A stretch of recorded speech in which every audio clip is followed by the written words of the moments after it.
Hello. Bears are a problem for growing crops on this site, so I have to build cages to protect the brassicas and leafy greens.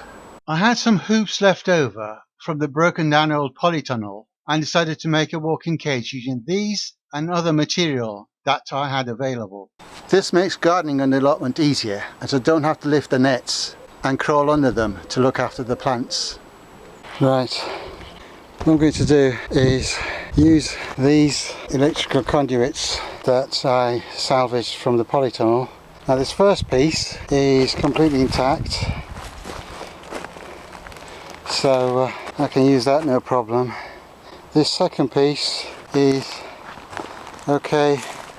It's sort of broken there, but not all the way broken, so I just need to put something that will hold that together. And this other piece was broken and damaged, so I'll need to put this together as well.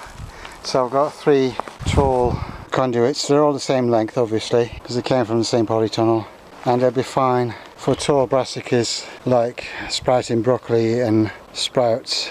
And once they go across these beds, they will give a nice tall tunnel. I'm using this piece of blue pipe. It's too short to be used for anything else, so I'm going to use this to patch up those broken pieces. Right, there's a slight change of plan.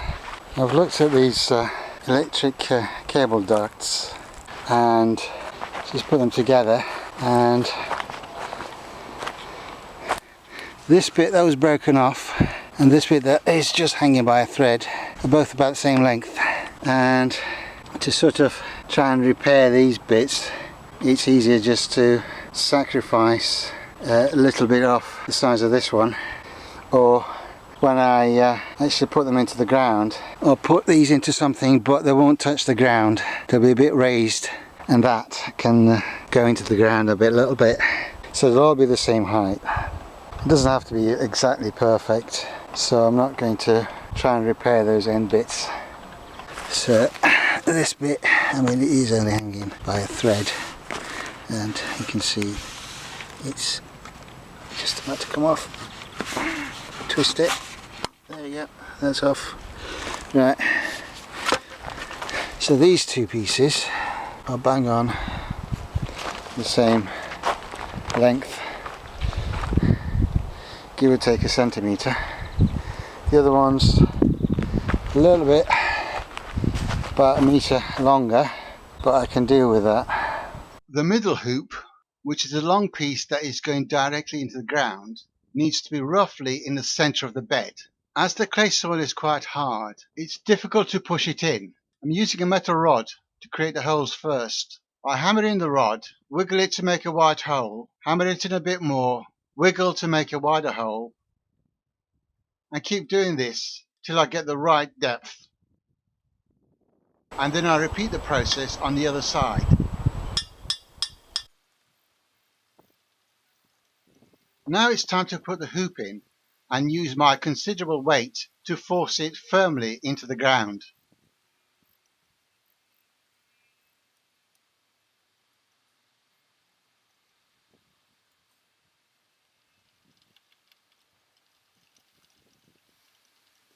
And I'm checking that the height is okay for me to walk under it.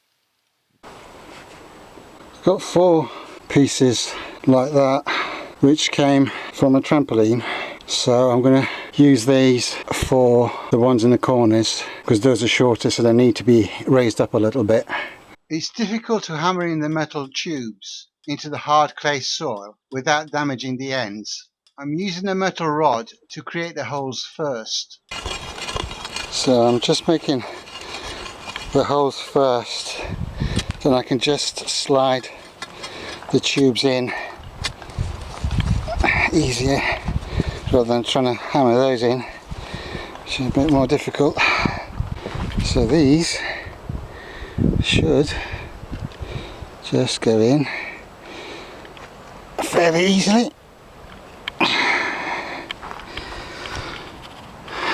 Just give it a quick tap.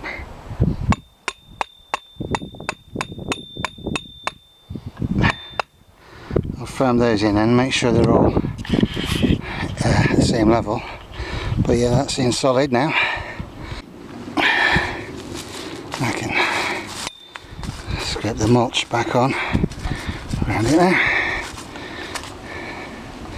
That's quite firm, so that's fine.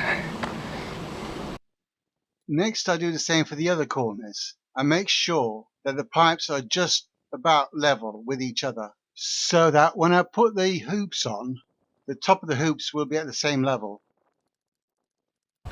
Now these old plastic cricket stumps will just fit into those metal pieces, and then I can put the cable ducts on top of these.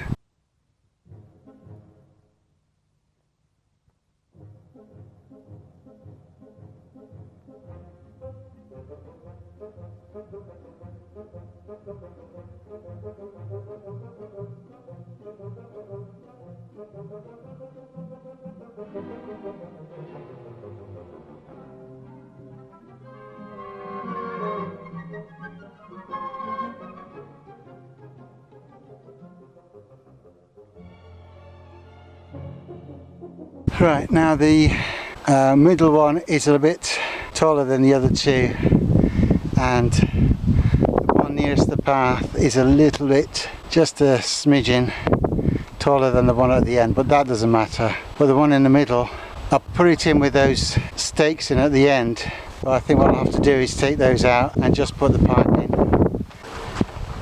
Right, and I'll just have to make that hole a bit deeper, because the one at that end is just coming out. Wedged in, and if I try and force it, I'll end up breaking the pipe. I hit a rock or stones and couldn't make the hole any deeper, and pushed the hoop in as far as I could, but it was still too tall.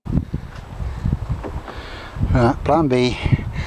I've tried to push it in, but it will only go so far into the ground, so I'll have to cut a bit off the end of that one. Something I was trying to avoid, but it's got to be done. I avoid cutting things, so that if I change my mind and want to use it for something else, it could end up being too short.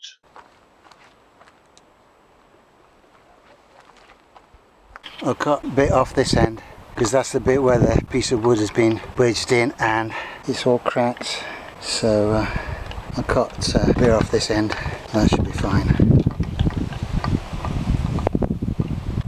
Okay, so I'll cut there.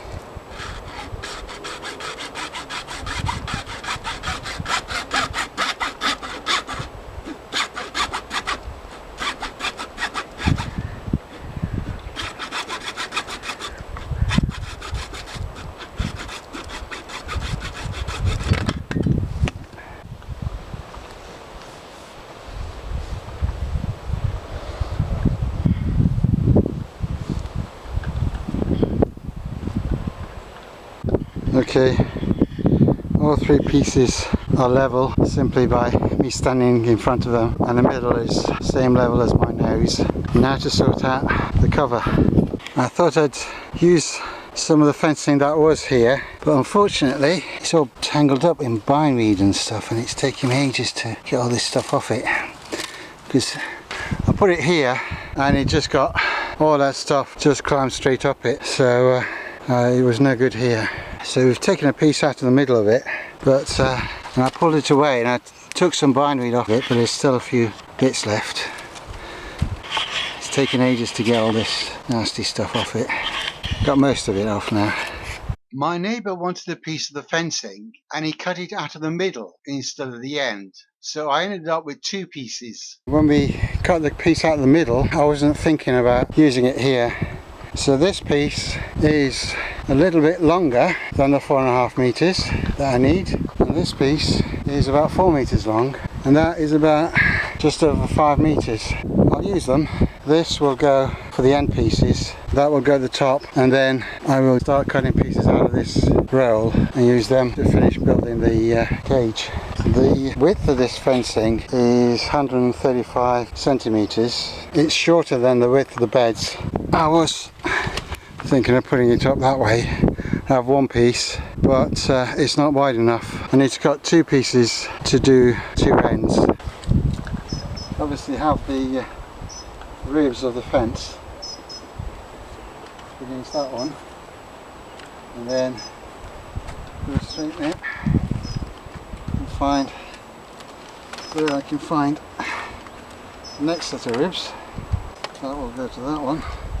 So these are the ones I want to cut. I will cut them roughly in the middle.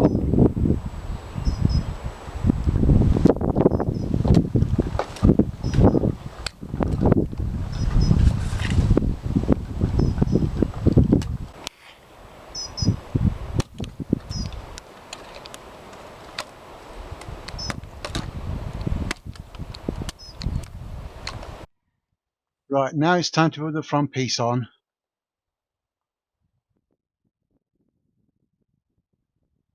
I'm just going to tie it with string for the moment, and then we'll connect it up properly later. It is quite a windy day, as you can see from the way the hedges and the bottles are blowing behind me, and it's blowing the fence about, which made my life difficult. It's difficult enough in normal circumstances, but when the wind is blowing it all over the place and it's wriggling all over the place, it makes it even more difficult. It wriggles more than a baby does when you want to change its nappy. A sensible person would have given up and left this job for another day, but I'm not sensible. Quite the opposite. I can be very stubborn at times. If I start something, I'm determined to finish it, no matter what. Just checking that it's level at the top, and having tied those in, I can see that it's fairly level and it will hold. And apologies for the wind noise in the rest of the video. I'm going to use some of this wire, which is quite strong and stiff, to make pegs to hold the netting down. But it was raining, so I didn't record me cutting these, but I've got long pieces, and then just bend them over like that so it's a loop, and then I can just put it through here, bottom of the, and then just push it straight into the ground. Once it's gone down, push right in. It's going to hold that in place. I mean, it's got a bit of give in it. It will blow about in the wind, but it will hold that in place. As you can see, the wind is blowing it quite fiercely at the moment, but it seems to be doing okay. Right, I've got the two end pieces up and the other one, so they're up. So the next job is to take this piece for the top. I'm getting some help with that, so John's coming over to give me a hand putting that up, because that's a two-man job. Now that we've used up those pieces, it's time to break into the roll of fencing and start using this. Right, we've put the top on, and one side, what I've got to do is come in and peg this down, and then this side will be finished. We've cut this piece and that's ready to go, but before we put this in, one last job is to put a connecting piece across the top so that it holds these steady. But yeah, as a structure it looks quite good and solid. I'm pleased with that, thanks to John. And those slabs are there just to hold things steady whilst we were pulling it, obviously, whilst we're pulling and making sure the netting goes on tight. We don't want to be pulling too much on the actual supports, so that's just there so we don't pull too far, but they'll go. And once this side is done, I think it'll be good. Decided to finish the netting first and get it out of the way before doing the other jobs. And I've picked a few to give to my friend John. Thank him for his help in building the cage. Well, the cage is up, but it still needs some work. In the next video, I'll improve it and put in a door. So goodbye for now, and come back soon.